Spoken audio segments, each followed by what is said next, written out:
नमस्कार विद्यार्थियों, आज हम स्वामी की दादी पाठ के प्रश्नोत्तर पर चर्चा करेंगे। सबसे पहले हम एक वाक्य में उत्तर लिखें, प्रश्नों के उत्तर पर चर्चा करेंगे। एक वाक्य में उत्तर लिखने का अर्थ होता है कि जब आप प्रश्न का उत्तर लिखते हैं तो उत्तर में पूर्ण विराम केवल एक बार ही आना चाहिए। सबसे पहला प्रश्न है, स्वामी किसके बारे में बातें करना पसंद करता था? स्वामी अपने मित्र राजम के बारे में बातें करना पसंद करता था। प्रश्न नंबर 2, दादी ने स्वामी को किस राजा की कहानी सुनाई? दादी ने स्वामी को राजा हरिश्चंद्र की कहानी सुनाई। ये हमारे 2 प्रश्न थे जिनका उत्तर हमें एक वाक्य में लिखना है। अब हम विस्तार पूर्वक उत्तर लिखें, प्रश्नों पर चर्चा करेंगे।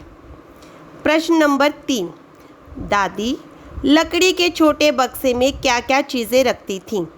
जब हमने पाठ पढ़ा तो हमें पता चला कि दादी के पास एक छोटा सा बक्सा था जिसमें दादी अनेक चीज़ें रखती थीं। हमें उन चीज़ों के नाम लिखने हैं। उत्तर, दादी लकड़ी के छोटे बक्से में लौंग, इलायची, सुपारी और तांबे के सिक्के रखती थीं।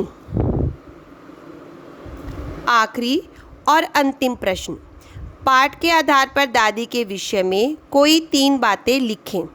जब हमने पाठ पढ़ा तो हमें दादी के विषय में अनेक बातें पता चली। हमें उत्तर में कोई भी 3 बातें लिखनी है। तो हम उत्तर लिखना शुरू करेंगे। पाठ के आधार पर दादी के विषय में 3 बातें निम्नलिखित हैं। नंबर 1, दादी दादा के विषय में बातें करना पसंद करती थी। नंबर 2, दादी अपने पोते से बहुत प्यार करती थी। दादी अपने पोते द्वारा बताई गई बातों का समर्थन करती थी। अब आप अपनी अभ्यास पुस्तिका में इन चारों प्रश्नोत्तरों को सुलेख रूप में लिखेंगे।